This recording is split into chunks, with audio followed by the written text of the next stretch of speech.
안녕하세요. DJ 현희입니다. 오늘의 사연 시작해 보겠습니다. 안녕하세요.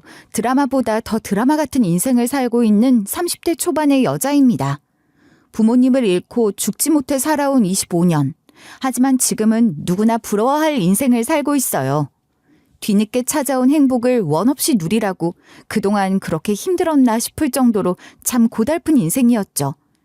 끝없는 시련만 있었던 저에게 어떤 행복이 찾아왔는지 사연을 통해 말씀드리겠습니다. 어렴풋한 기억 속 저는 행복한 아이였습니다. 다정한 부모 밑에서 사랑 듬뿍 받던 아이. 남부러울 것 없는 귀여운 외동딸이었죠. 빙수를 좋아하는 저를 위해 계절을 막론하고 빙수를 만들어주시던 엄마. 어딜 가나 항상 제가 1순위였던 아빠. 빛바랜 기억 속 부모님의 얼굴은 희미하지만 저를 향한 사랑이 대단했던 것은 또렷하게 남아있었죠. 여름도 다 지났는데 빙수를 먹어. 빙수 달라고 얼마나 애교를 부리던지 어쩔 수 없었다니까요. 우리 딸 그러다가 배탈 난다. 날씨도 선선해졌는데 주말에 다 같이 놀러 갈까요? 좋지. 놀이공원이나 갈까? 우리 딸 입히려고 예쁜 원피스 사놨는데 그거 입혀야겠다. 그럼 카메라 필름도 두둑하게 준비해야겠는걸? 풍족한 건 아니었지만 어린 저에게는 우리 집, 우리 가족이 세상의 전부였고 행복 그 자체였어요. 하지만 그 행복은 제가 5살이 되던 해 산산이 부서지고 말았습니다. 여느 날처럼 엄마의 손을 잡고 시장을 보러 간 날이었어요. 그날의 한순간의 실수가 저의 인생을 바꿔놓았죠.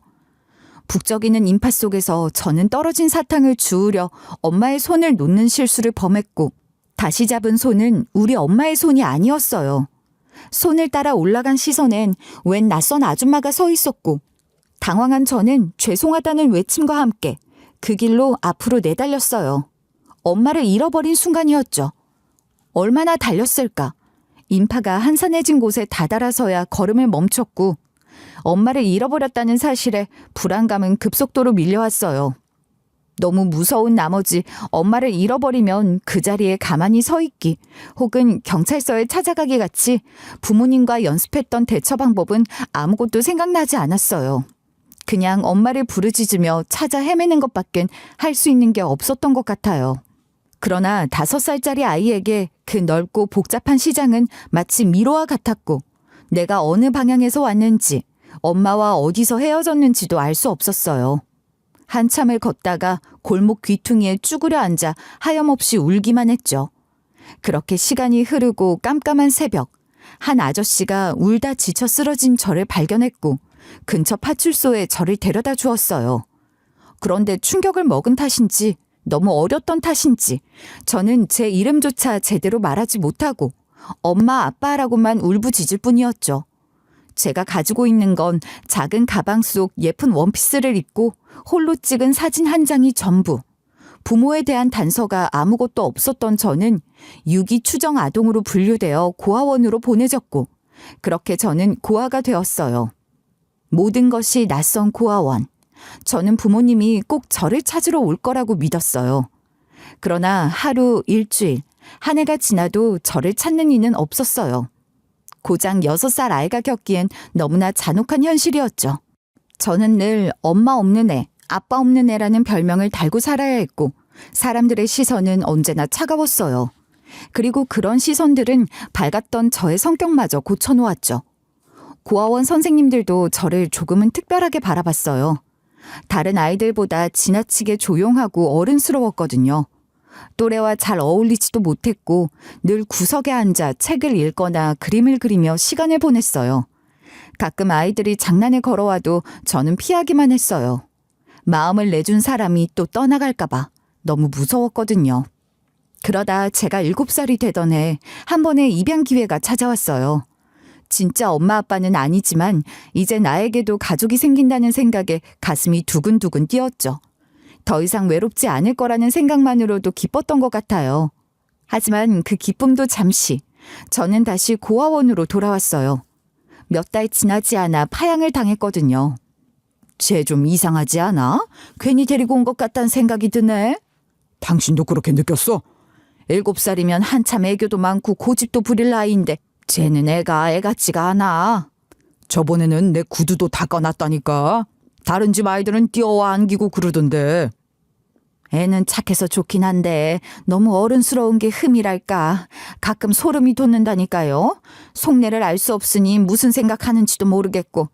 그러지 말고 늦기 전에 다른 아이 데리고 올까요? 그래, 당신 말대로 우리한테 더 정들기 전에 파양을 알아보는 게 좋겠어. 여자애 치고 애교가 없고 소름 돋을 정도로 어른스럽다는 것이 이유였어요. 또래 아이들처럼 제잘제잘 떠들지도 응석도 부리지 않는다며 불만을 표했어요. 부모님을 잃어버린 후 아이처럼 굴지 않아야 예쁨을 받을 수 있다고 생각한 탓이었을까요? 울지도 않고 떼쓰지도 않고 말썽도 부리지 않으면 어른들이 저를 더 좋아할 거라고 믿었어요. 하지만 제 행동들은 오히려 거부감으로 다가왔나 봐요. 어른들은 저를 반기지 않았어요. 다시 고아원으로 돌아온 날, 저는 더 이상 누구도 믿지 않기로 마음먹었어요. 어차피 상처받을 거 누구에게도 마음을 내주지 말자고 수없이 되새겼죠. 이후로 저는 점점 더 사람을 믿지 않게 되었고 그나마 친하게 지내는 사람들마저 언젠가는 모두 저를 떠날 것이라는 불안 속에서 살아갔어요. 학교에서 친구들이랑은 잘 지내니? 그냥 혼자 지내는 게 편해요. 아무리 그래도 너무 곁을 안 내주면 결국 외로운 건 너야. 상관없어요.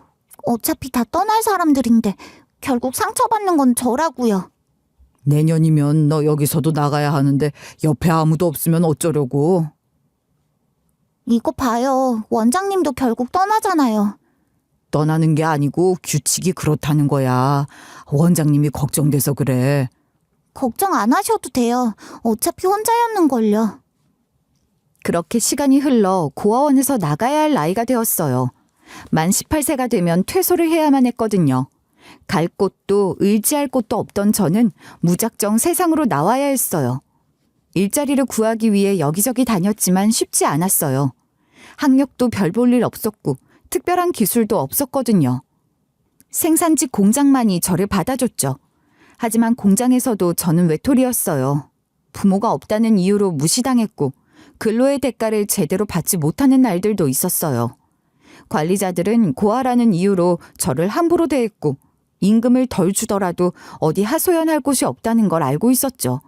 억울함이 차올라도 참는 건 외엔 달리 방법이 없었어요. 어떻게든 살아야 했으니까요. 공장 일을 마치고 어두운 원룸에 돌아오면 익숙한 외로움만이 저를 반겨줬어요. 이런 삶이 언제까지 계속될까? 저에게는 정말 희망이 없는 걸까 하는 생각에 잠 못 이루는 밤들도 많았고 밤새 혼자 울던 날도 많았죠. 그럴 때면 꼬깃하게 남아있는 어린 시절 한 장을 꺼내보며 스스로를 위로했어요. 제 인생 유일한 행복이 묻어있는 그 사진. 그 속에서 환하게 웃는 어린 저를 보면서 언젠가는 다시 그런 행복을 찾을 수 있을 거라고 스스로를 다독였어요. 그러던 어느 날 임금을 제대로 받지 못하고 억울함에 눈물 흘리던 저에게 한 남자가 다가왔어요. 저 생산 2팀 소속인데요. 혹시 제가 도와드릴 일은 없나요? 네, 없어요. 신경 끄셔도 돼요. 그러기엔 너무 마음이 쓰여서요. 볼 때마다 울고 계신 것 같아서.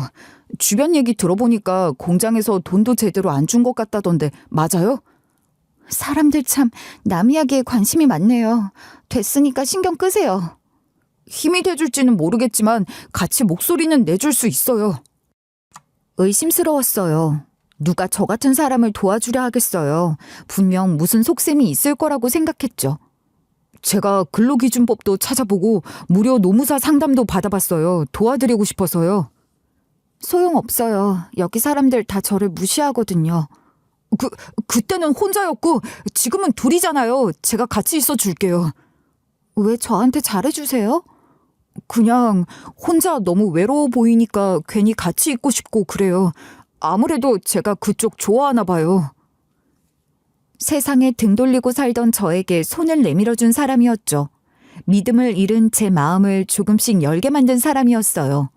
그는 저의 과거를 알고도 전혀 다르게 대하지 않았어요.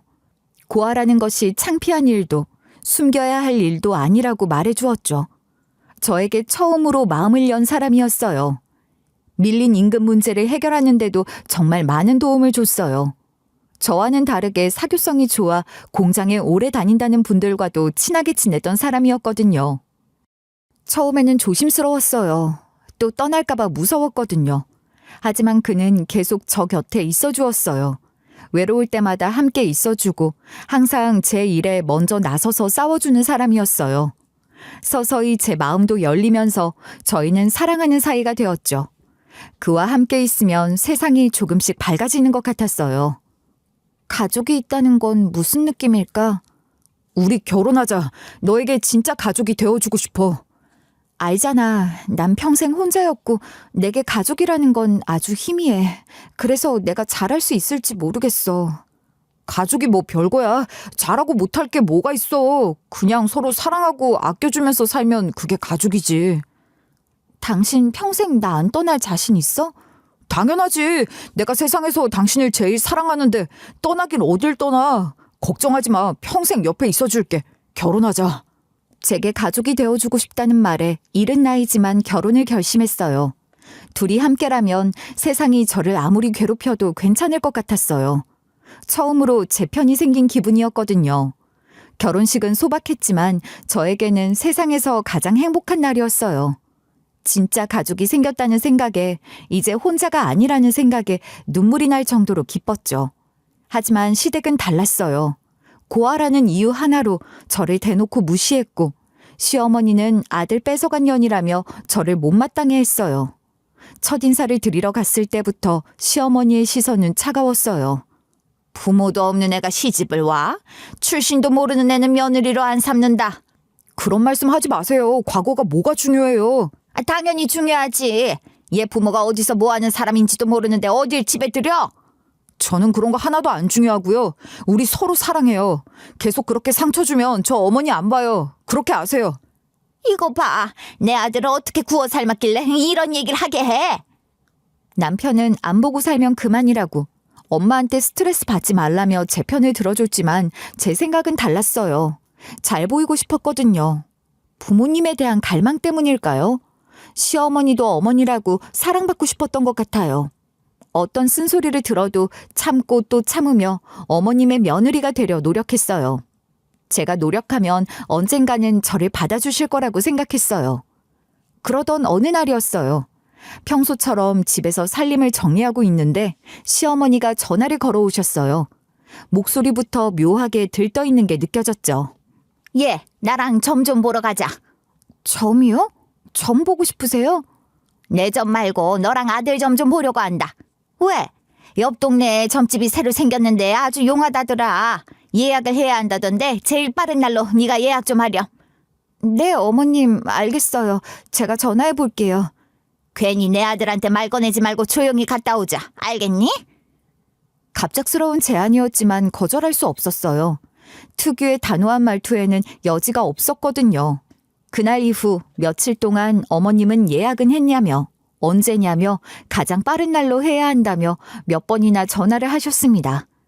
결국 점집에 사정사정을 해 어렵게 날짜를 잡았어요. 예약한 날이 다가왔고 어머님과 함께 점집으로 향했어요. 겉보기엔 평범한 주택 같았는데 이상하게도 현관 앞엔 사람들이 줄을 서 있었어요. 보기와는 다르게 정말 인기가 많은 점집인 것 같았어요. 드디어 우리 차례가 되었고 작은 방으로 들어갔습니다. 점쟁이는 50대쯤 되어 보이는 여자였는데 눈꼬리가 날카롭고 짙은 화장을 하고 있었어요. 화려한 한복이 번쩍거렸고 방 한쪽엔 향이 피워져 은은한 연기가 맴돌고 있었습니다. 제가 방에 들어서는 순간 점쟁이의 눈이 제게 꽂혔습니다. 날카로운 시선이 위아래로 훑는 느낌이랄까요? 며느리랑 시어머니? 뭐가 궁금해서 왔어? 어떻게 하셨어요? 저희 아들이 요즘 잘 안 풀리는 것 같아서 어떻게 하면 좋을까 싶어서요. 가만 보자. 며느리가 부모 복은 타고났네? 얘는 고아인데요. 잘 보시는 거 맞아요? 아니야. 부모 복을 타고났어. 근데 남편 복이 없네. 점쟁이는 저를 보더니 부모 복이 있다며 헛다리를 짚었어요. 속으로는 고아한테 무슨 부모 복이냐며 코웃음을 쳤지만 시어머니가 옆에 계신 통에 겉으로 티를 내진 않았어요. 점쟁이는 이어서 남편 복이 없다는 소리까지 했어요. 정확하게 반대로 말하는 점사에 잘못 찾아온 듯 싶었죠. 빨리 자리를 벗어나고 싶었지만 시어머니는 꽤나 점쟁이를 믿는 듯 했어요. 남편 복이 없다는 게 무슨 말이에요? 자세히 설명해 주세요. 명 짧은 남편을 만났으니 남편 복이 없지. 우리 아들 명이 짧다고요? 제대로 봐주시는 거 맞아요? 타고난 목숨줄이 간당간당해. 어머, 그럼 어떻게 해야 해요? 우리 아들 살리려면. 아주 방법이 없는 건 아니야. 내 아들은 엄마 근처에 있어야 목숨 붙잡고 살 운명이야. 그럼 집으로 들어오라고 해야 하는 건가요? 그렇게까지 할 필요는 없고 그냥 근처에 와서 살라 해. 처음부터 헛다리를 짚은 점쟁이. 저는 믿지 않았지만 시어머니는 점사를 진지하게 받아들이신 듯 했어요. 점을 보고 와서는 저를 붙들고 본인 곁으로 와야 남편의 애군이 풀린다고 하루빨리 이사를 오라고 하셨어요. 아들이 죽는다는데 어머님의 반응이 이해가 되는가 싶다가도 너무 맹신하는 건 아닐까 싶더라고요. 점쟁이의 점사와 이사 이야기를 전해들은 남편은 단호했어요. 그런 돌팔이의 말을 믿냐며 이사는 안 갈 거니 그렇게 알라며 오히려 어머님께 짜증을 냈죠. 너 옆에서 무슨 소리를 해댔길래 내 아들 입에서 엄마 옆이 싫단 소리가 나오냐? 어머님, 그게 아니고요. 제가 잘 말을 해보긴 했는데. 내가 우리 집 옆으로 괜찮은 집 몇 개 알아봤다. 다행히 바로 옆집에 자리가 있더구나. 그리로 오거라. 어머님, 이렇게 갑자기 이사를 정하는 게 그이랑 얘기도 더 해봐야 할 것 같기도 하고요. 좀 기다려주시면. 내 아들이 죽는다잖아. 너 아주 내 아들을 잡아먹을 속셈이구나. 남편의 완강한 반응에 어머님이 저에게로 타깃을 변경했어요. 저희 입에서 알겠다는 말이 나올 때까지 쉼없이 구박만 해대셨죠. 자꾸만 제가 괜한 구박을 받으니 남편도 그냥 이사를 가주자며 백기를 흔들었어요. 결국 남편과 저는 어머님이 사시는 곳 근처로 집을 새로 구했어요. 하지만 어머님은 끝까지 불만이었어요. 바로 옆집으로 오지 않았다는 이유였죠. 이사 날까지 찾아와 잔소리를 쏟아내며 저를 못살게 굴었어요. 옆에서 지켜보던 남편이 참다 못해 화를 냈고 시어머니는 여자 때문에 엄마한테 화를 내냐며 되려 언성을 높이셨어요. 불행인지 다행인지 시댁과는 그렇게 멀어졌고 간간히 소식만 전하는 정도의 사이가 되었어요. 갑작스런 이사였지만 저희는 빠르게 안정을 찾아갔어요. 그렇게 어렵사리 평온을 되찾는가 싶었는데 그것도 오래가지 않았어요. 남편이 공장에서 작업을 하던 중 기계에 끼이는 사고로 세상을 떠나고 말았거든요. 저희의 사랑이 시작되었던 그 공장에서 남편은 끔찍한 죽음을 맞이했어요. 돌팔이 점쟁이, 이사만 오면 된다더니 정말 허무했어요. 다시 혼자가 된 저는 아무것도 할 수 없었어요. 남편의 죽음에 대해 공장 측은 책임을 회피하기만 했고 보상금도 제대로 받지 못했죠. 공장은 아무 일도 없듯이 돌아갔어요. 속이 썩어가는 기분이었습니다. 남편을 잃고 힘들어하는 저에게 시댁 사람들은 모든 게 제 탓이라고 했어요. 이래서 재수 없는 애는 거두는 게 아니었다며 말이에요. 내 아들 잡아먹은 년 점쟁이 말이 맞았잖아. 언니 때문에 오빠가 죽은 거예요. 재수 없는 여자 만나서 애군이 옮겨간 거라고요. 그런 말씀 하지 마세요. 저도 충분히 힘들어요. 아들 일은 나보다 힘들어?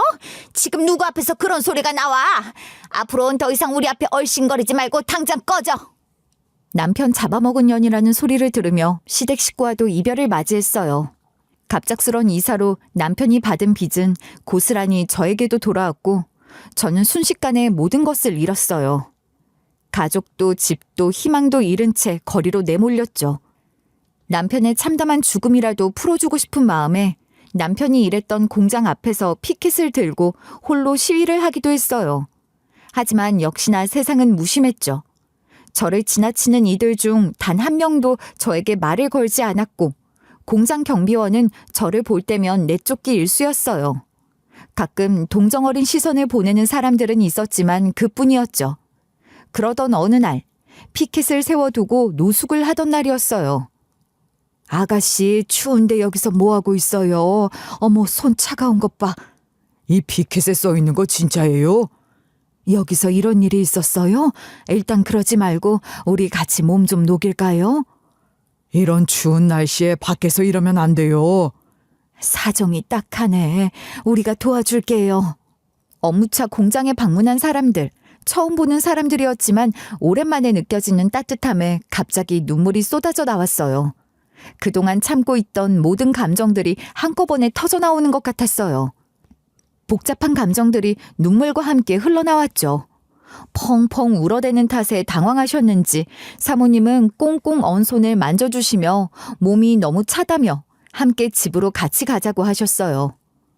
사모님의 손길이 얼마나 따뜻했는지 몰라요. 제 손이 얼음장처럼 차갑다며 걱정스러워 하시는 모습에서 진짜 따뜻한 마음씨를 느낄 수 있었어요.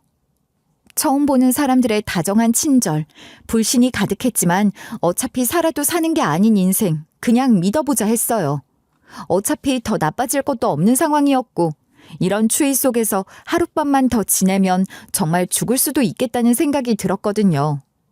요즘 세상에 남의 일에 이렇게까지 신경 써주는 사람들이 있다니 그 순간만큼은 그냥 순수한 마음으로 받아들이고 싶었던 것 같아요.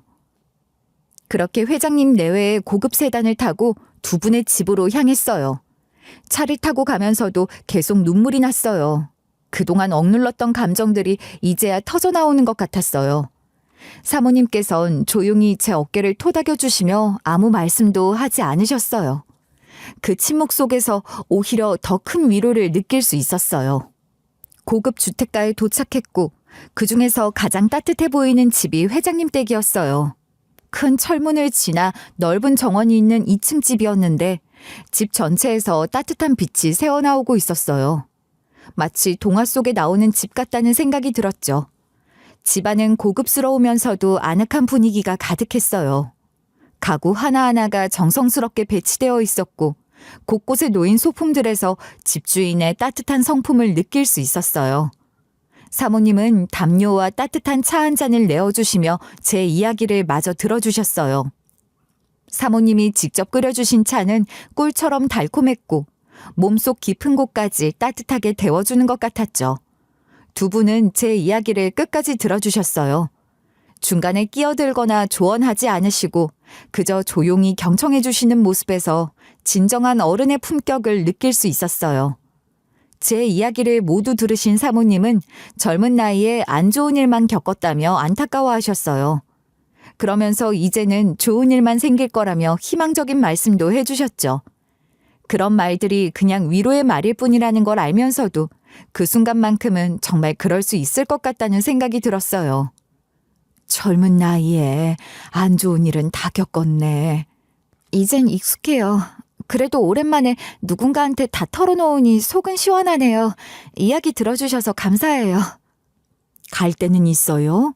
보니까 마땅한 거처도 없는 것 같은데 혹시 아가씨만 괜찮으면 우리 집에 들어와서 일해볼래요? 말씀은 감사하나 처음 보는 저를 뭘 믿고 이렇게 잘해주시는 거예요?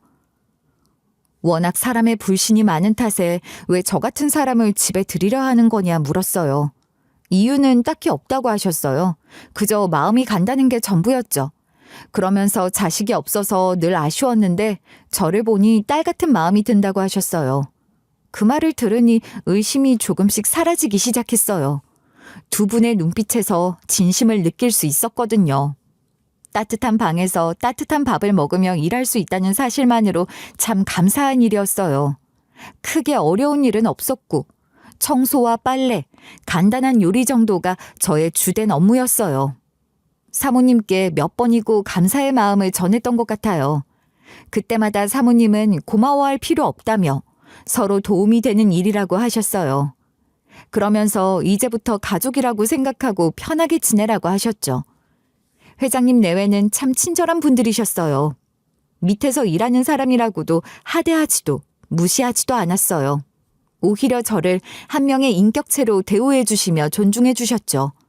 처음에는 그런 대우가 낯설어서 어색하기도 했어요. 그동안 사람들에게 받았던 시선들과는 너무나 달랐거든요. 알고 보니 회장님과 사모님은 식품 사업을 크게 하는 중견기업의 오너셨고 납품받는 식품과 현장의 상태도 직접 확인하셔야만 직성이 풀리는 정직하신 분들이셨어요.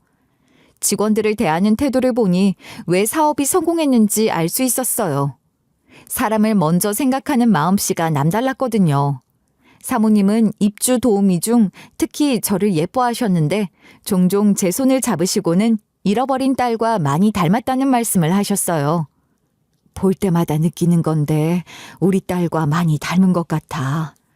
딸이 계셨어요? 어릴 때 잃어버렸는데 너를 보면 자꾸 생각이 나. 지금쯤 딱 너만 했을 텐데. 그러고 보니 나이도 같네.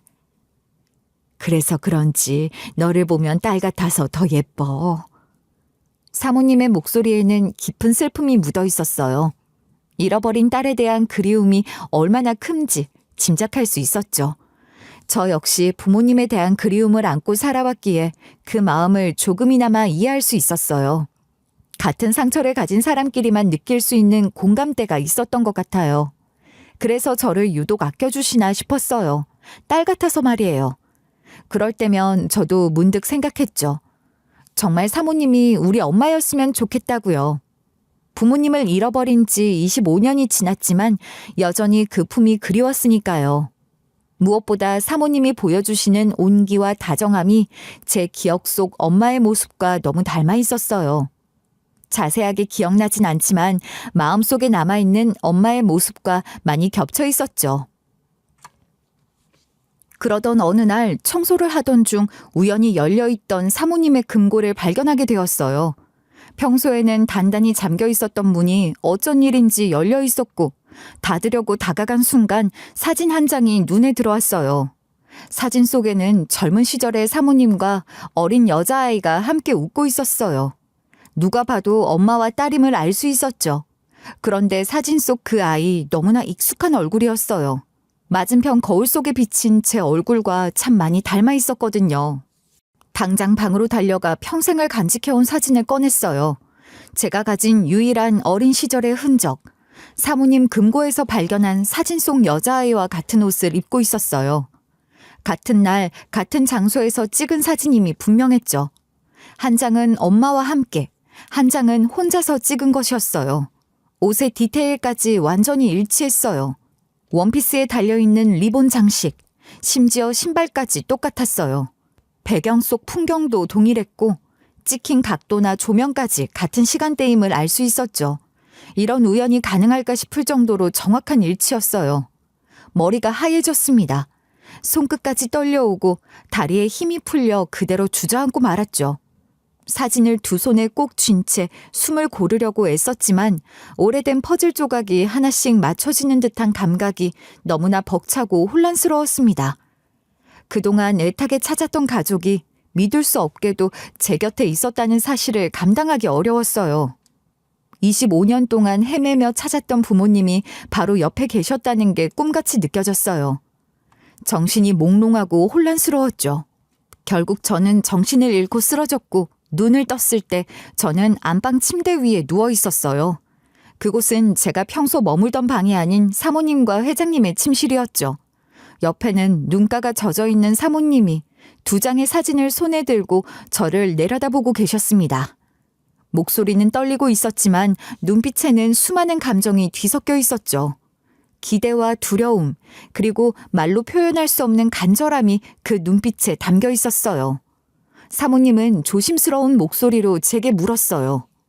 이 사진이 왜 너한테 있는 거니? 이건 제 어린 시절 사진이에요.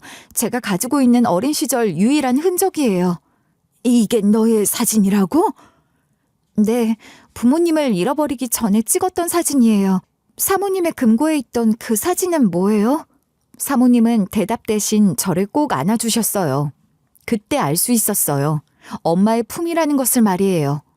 25년 동안 그리워했던 엄마의 품, 참 따뜻했어요.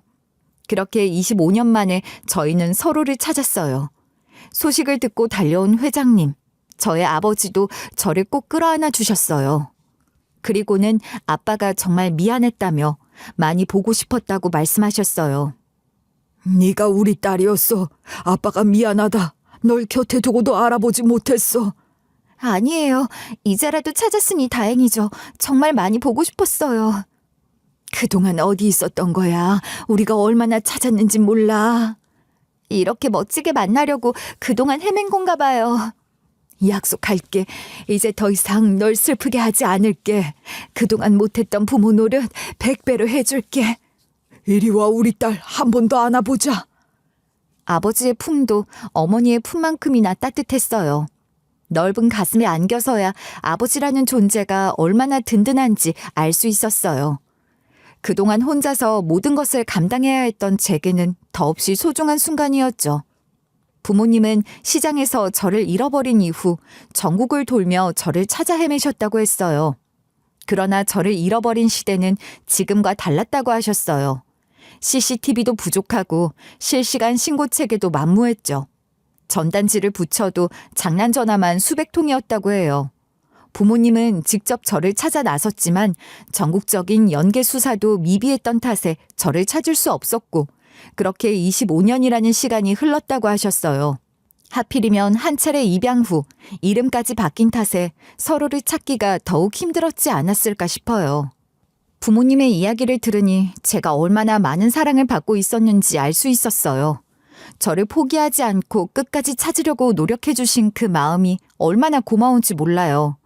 부모님은 빙수를 좋아했던 저를 기억하며 작은 빙수 가게를 열며 언젠가 제가 찾아오지 않을까 하는 마음으로 사업을 이어오셨다고 했어요. 그렇게 시작한 빙수 가게가 지금의 식품 회사로 성장한 것이었어요. 저를 향한 사랑이 오늘의 성공을 만들어낸 거였죠. 정황상 저희는 서로를 찾게 되었지만 워낙 불신이 가득한 저는 더 확실한 증거가 필요했어요. 그동안 너무 많은 실망을 겪었기 때문에 더욱 조심스러웠거든요. 저 이런 말씀 어떻게 들리실지 모르겠지만 친자 확인을 해보고 싶어요. 이미 너는 우리의 딸이란다. 나는 그렇게 믿고 있어. 저도 그렇게 생각해요. 하지만 더욱 확실하게 하고 싶어요. 혹시나 다시 상처받을까 무서워요. 그래, 네 마음이 그렇다면 한번 해보자꾸나. 하지만 어떤 결과가 나와도 우린 너를 딸로 받아들일 준비가 되어 있어. 염치를 무릅쓰고 친자 확인을 해보자고 했어요. 부모님은 흔쾌히 수락하셨고 결과는 일주일 뒤에 받을 수 있었어요. 그 일주일이 얼마나 길게 느껴졌는지 몰라요. 혹시 틀렸으면 어떡하나 하는 불안감과 정말 가족이면 좋겠다는 기대감이 교차했어요. 99.9% 친자임이 밝혀진 그날 저희 셋은 서로를 껴안고 펑펑 울었어요. 과학적으로도 증명된 가족이라는 사실에 더 이상 의심할 여지가 없었어요. 평생 부모님 없이 살아갈 기구한 인생일 줄 알았는데 하늘도 저를 가엾게 느꼈는지 이제야 부모님을 만나게 해준 것 같아요. 천륜이야말로 그렇게 질기고 질긴데 역시 끊어지지 않았나 봐요. 그동안의 모든 시련과 고통이 이 순간을 위한 것이었다는 생각이 들었어요. 부모님은 이제야 딸을 찾았다며 그동안 못해준 것이 너무 미안하다고 하셨어요. 25년이라는 긴 세월 동안 딸 곁에 있어주지 못했다는 죄책감으로 사셨다고 하셨죠. 특히 제가 길거리에서 노숙하며 힘들게 살았다는 이야기를 들으시고는 눈물을 흘리시며 자책하셨어요. 우리 딸 그동안 못해준 게 너무 많아서 미안해. 이제라도 찾았으니 모든 걸 다 해줄게. 부모님, 그런 건 괜찮아요. 이렇게 만난 것만으로도 충분해요. 무슨 소리야. 우리가 일군 모든 것은 다 너를 위한 거였단다. 언젠간 만날 딸을 기다리며 사업도 그렇게 시작한 거였어. 이제라도 우리가 너에게 빚을 갚을 수 있게 해줘. 부모님께서는 그 미안함을 조금이라도 덜기 위해 모든 재산과 사업체를 물려주시겠다고 하셨어요. 하루아침에 중견기업의 상속자가 되라는 말씀이었죠. 저로서는 당황스럽고 부담스러운 제안이었어요. 부모님의 마음은 이해하지만 아무런 노력도 하지 않고 그 모든 것을 받는다는 게 마음에 걸렸어요. 두 분이 어렵게 일군 사업을 함부로 받을 수 없었던 저는 처음부터 배우고 싶다고 했어요. 차근차근 배워나가며 훌륭한 부모님의 딸임을 인정받고 싶었거든요. 처음부터 차근차근 배우고 싶어요. 무슨 소리야. 우리 딸이 밑바닥부터 시작할 이유가 없잖아. 맞아. 매니저부터 시작하는 게 당연해. 그래도 다른 직원들 눈치가 보여요. 눈치 볼 필요 없어. 이제 네가 이곳의 주인이야. 처음 시작이었던 빙수 가게부터 시작하려 했어요. 프랜차이즈 매장의 평범한 직원으로요. 하지만 부모님은 기어코 저를 매장 매니저로 앉혔고 신입이지만 부모님의 백으로 매니저 일을 시작하게 되었어요. 부모님께선 이젠 시원한 그늘 밑에서 편하게 살길 바란다며 단호하게 말씀하셨어요. 직원들의 시선이 부담스러웠지만 완강한 부모님을 꺾기엔 역부족이었죠. 처음 매니저로 출근한 날 직원들의 시선이 따가웠어요. 갑자기 나타난 사장 딸이 바로 관리직을 맡는다는 게 곱게 보일 리 없었죠. 하지만 시간이 지나면서 제가 열심히 일하는 모습을 보시고는 조금씩 인정해 주시는 분위기가 되었어요. 매니저 일은 생각보다 많은 것을 배울 수 있는 자리였어요. 직원 관리부터 매출 관리, 고객 응대까지 다양한 업무를 경험하며 사업에 대해 조금씩 이해할 수 있게 되었죠. 부모님께서도 제가 일하는 모습을 보시며 뿌듯해 하셨어요. 그 평화가 얼마나 갔을까요? 제가 일하는 매장에 시어머니가 찾아왔어요. 저희 가족의 사연을 소개한 기사를 보고 찾아온 듯 싶었어요. 언론에서 잃어버린 딸을 찾은 감동적인 이야기로 크게 보도했거든요. 매니저 명찰을 걸고 있는 저를 보며 남편 잡아먹은 년이 은혜도 모른다며 그리고는 부자 부모 만났으면 시어머니에게도 도리를 해야 하는 것 아니냐며 눈을 부라리며 쏘아붙였어요. 갑작스럽게 나타나서 하시는 말이 너무 뻔뻔해서 할 말을 잃었어요. 어머님, 그 사람 그렇게 죽고 소금까지 뿌려대면서 저를 내쫓으셨잖아요. 연락도 하지 말고 얼씬도 하지 말라고 하셨으면서 이제 와서 며느리 노릇이라뇨. 그야 그땐 나도 정신이 없어서 했던 말이지. 아들 잃은 어미가 제정신이었겠니? 여기 제가 일하는 곳이에요. 더 이상 어머님과 할 말 없어요. 그만 가주세요. 이게 끝까지 배은망덕하네. 부모도 없는 거 걷어서 내 아들이 번 돈으로 먹고 살았으면서. 사람들이 쳐다봐요, 어머님. 여기 제 부모님 사업장이에요. 그 잘난 이 부모, 나도 이제 며느리 덕 좀 봐야겠으니까 내 계좌로 매달 돈 보내라. 남편이 죽고 쫓아낼 때는 언제고 이제 와서 며느리 노릇을 바란다니 정말 기가 찼어요. 아무리 막대 먹은 시어머니라도 이건 아니지 싶었어요. 시어머니의 목소리가 점점 커지면서 매장 안이 소란스러워졌어요. 다른 손님들도 불편해하는 기색이 역력했어요. 저는 어떻게 대응해야 할지 난감했어요. 일단 이 사단을 끝내려고 곧 연락드린다는 말로 시어머니를 잠재웠어요. 그제서야 어머님은 집으로 돌아가셨고 저도 한숨 돌릴 수 있었죠. 시어머니가 매장에 와 행패 부린 사건은 금방 엄마의 귀로도 들어갔어요. 직원 중 한 명이 부모님께 상황을 보고했던 것 같더라고요. 감히 우리 딸한테 애미애비 없는 년이라고? 네가 왜 부모가 없어? 엄마 괜찮아요. 신경 쓰지 마세요. 괜찮긴 뭐가 괜찮아. 우리 딸을 사람들 다 보는 데서 망신 줬는데. 원래 그런 분이셔서 놀랍지도 않아요. 직원들한테는 제가 잘 설명할게요. 엄마는 엄마 나름대로 널 보호해야겠어. 부모의 그늘이 어떤 힘이 되는지 보여줄게. 그동안 따뜻하기만 했던 엄마의 눈빛이 차갑게 변하는 것을 처음 봤어요. 그리고는 고요한 복수가 시작되었죠. 부모님은 시어머니가 운영하는 식당의 건물을 매입하셨고 시어머니가 살고 있던 전셋집도 사들이셨어요.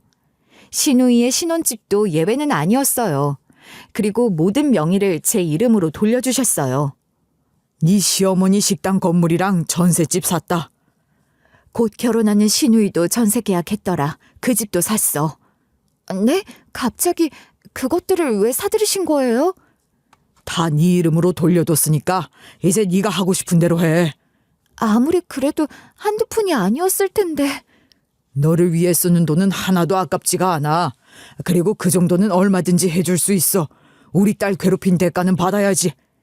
이제 권력과 힘은 너한테 있다는 거 잊지 마. 부모님의 복수는 신속하고 조용했어요. 시댁 사람들이 알아채기도 전에 모든 것이 정리되어 있었죠. 부모님께선 제게 힘을 갖게 해주심으로써 더 이상 누구에게도 당하지 않기를 바라셨어요. 저는 아무것도 하지 않았지만 건물주, 집주인이 저라는 사실만으로도 제 발이 저렸는지 시어머니는 설설 기어왔어요. 며칠 후 시어머니가 다시 매장을 찾아오셨는데 이번에는 완전히 다른 모습이었어요.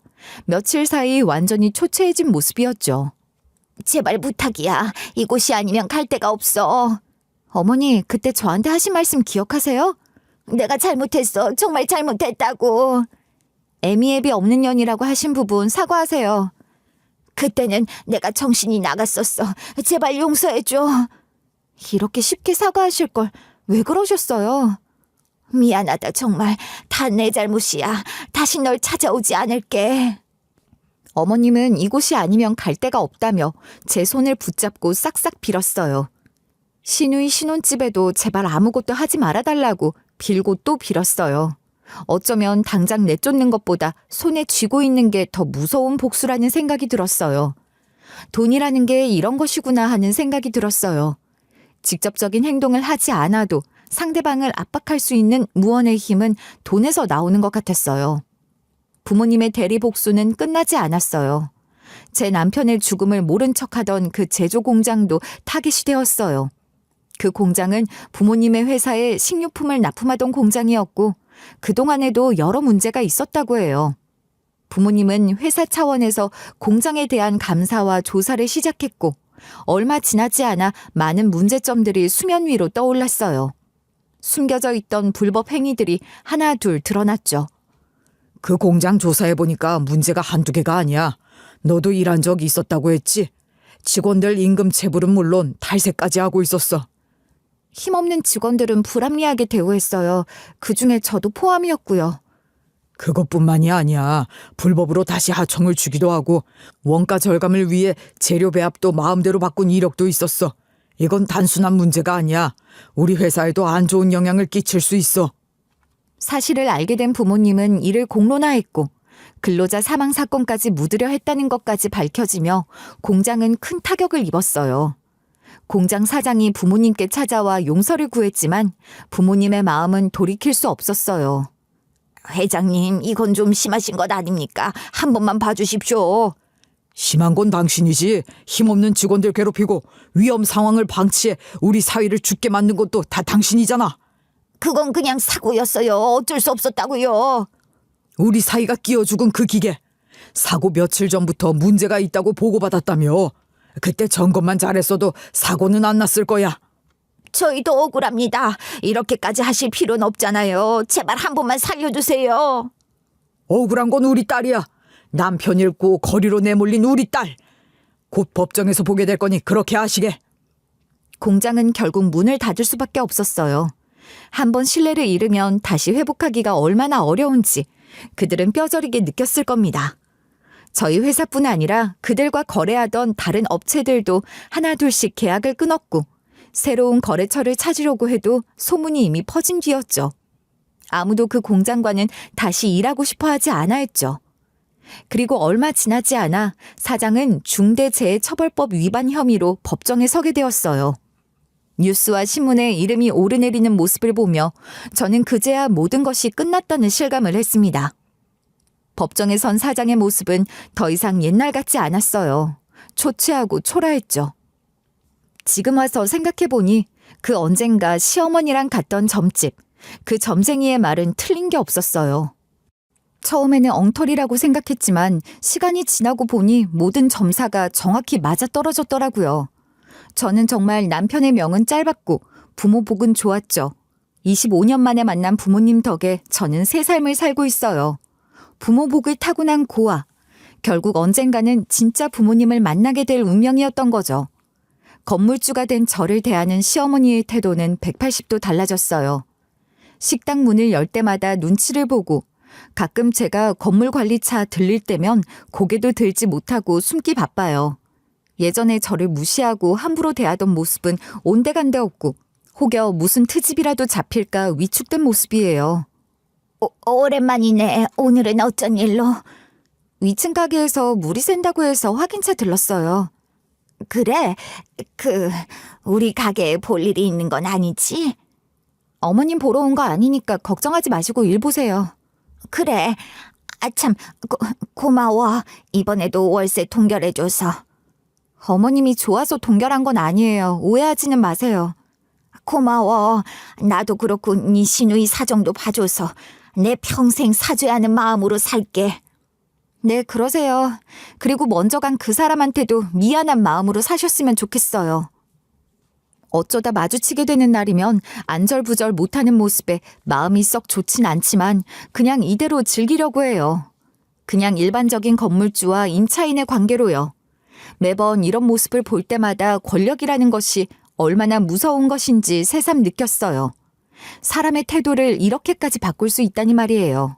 하지만 저는 이런 권력을 남용하지 않으려고 노력했어요.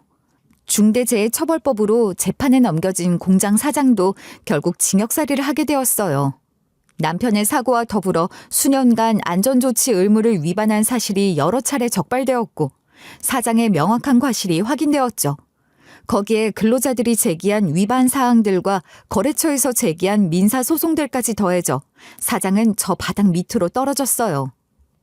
비로소 남편의 억울한 죽음을 풀어줄 수 있게 되었다는 사실이 얼마나 감격스럽던지 법정에서 판결이 선고되던 날 남편의 사진을 한참 동안 쳐다보며 눈물을 흘렸어요.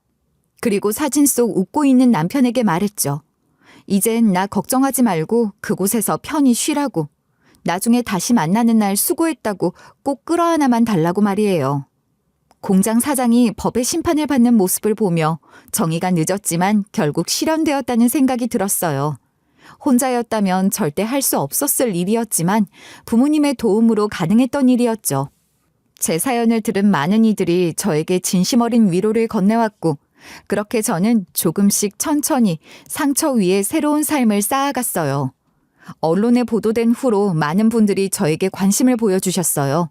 같은 처지의 사람들에게 희망을 주었다며 고마워하시는 분들도 계셨죠. 빙수가게 직원들도 저를 다른 시선으로 바라보기 시작했어요.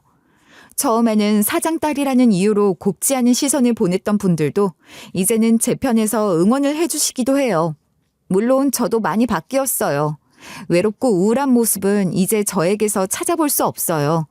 부모님을 잃어버리기 전 그 밝았던 모습을 다시 찾았고 매일을 행복하게 지내고 있죠. 이제는 든든한 부모님 밑에서 제가 하고 싶은 것을 하며 살아가요. 어린 시절부터 한 번도 떠나본 적 없던 여행도 척척 다녀오고 그저 부러워만 했던 취미생활도 즐기며 말이에요. 부모님께서는 제가 하고 싶어하는 모든 것을 지원해 주셨어요. 그동안 못 해본 것들을 모두 경험해보라고 하셨죠. 우리 딸 뭐 하고 싶은 거 있어? 여행 가고 싶어요. 또? 자주 다녔으면서 그렇게 여행이 좋아? 너 여행 가 있는 동안 엄마 아빠는 너 보고 싶어서 혼나. 다 큰 딸이 뭐가 그렇게 보고 싶다고. 그동안 못 본 세월이 몇 년인데 당연히 보고 싶지. 보고 있어도 보고 싶어. 엄마도 참. 사실 이번엔 엄마랑 아빠랑 함께 가고 싶어요. 그래? 어디 가고 싶은데 어디든 가자. 가족여행 정말 꿈만 같다.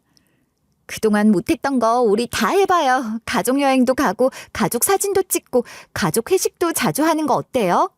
부모님과 함께하는 첫 해외여행은 정말 꿈만 같았어요.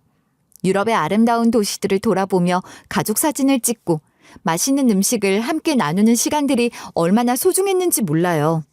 부모님을 다시 만나기 전엔 몰랐어요. 세상이 이렇게 밝고 재미있다는 것을 말이에요. 모든 것이 새롭게 보이고 매일이 즐거워요. 그동안 살아온 인생이 흑백이었다면 이제는 컬러 영화를 보는 것 같은 기분이었죠. 부모님이 계시다는 것만으로도 세상이 달라 보였어요. 혼자가 아니라는 것, 사랑하고 사랑받을 수 있다는 것이 얼마나 큰 힘이 되는지 새삼 깨달았죠. 이제라도 너를 안아볼 수 있어서 얼마나 다행인지 몰라. 평생 너를 만나지 못할까 봐 얼마나 무서웠는지 알아?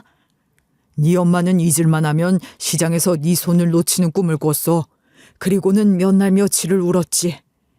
그때 널 놓치지 않았다면 우린 더 행복했겠지. 너도 고생하지 않았을 거고. 엄마, 그런 말씀 마세요. 저 지금 충분히 행복해요. 두 분이 제 부모님이라는 게 얼마나 자랑스럽고 든든한지 몰라요. 우리 과거는 깨끗하게 있고 셋이 함께 있는 지금만 생각해요. 행복하기만 해도 모자란 시간들이잖아요. 그래, 엄마 이제 그만 슬퍼할게. 네 말대로 행복하기만 하자. 저도 저지만 딸을 잃어버렸다는 죄책감 속에 살아오셨을 우리 엄마 아빠. 그동안의 빈 시간을 채워나갈 수 있도록 더욱 잘해드려야겠다는 생각이 들어요. 부모님께서 저에게 해주신 만큼, 아니, 그보다 더 많은 사랑을 돌려드리고 싶어요. 힘들었던 시간들은 이제 정말 과거가 되었어요. 고아원에서의 외로운 시절, 파양당했던 아픔, 남편 잃고 거리를 헤맸던 그 모든 시련이 있었기에 지금의 행복이 더욱 소중하게 느껴지는 것 같아요. 제 사연을 듣는 여러분들에게도 전하고 싶어요. 아무리 힘들고 절망적인 상황이라도 포기하지 마세요. 언젠가는 저처럼 기적 같은 일이 찾아올 수도 있어요. 25년이라는 긴 시간이 걸렸지만 결국 저는 제가 찾던 행복을 찾을 수 있었거든요. 인생은 정말 예측할 수 없는 것 같아요. 가장 절망적인 순간에 기적이 일어날 수도 있고 가장 힘들 때 제일 큰 행복이 찾아올 수도 있어요. 저처럼 말이에요.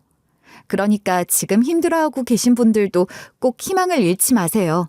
저의 이야기가 여러분들에게 조금이나마 위로와 희망이 되었으면 좋겠네요. 여러분도 꼭 행복한 결말을 맞이하시길 진심으로 응원합니다.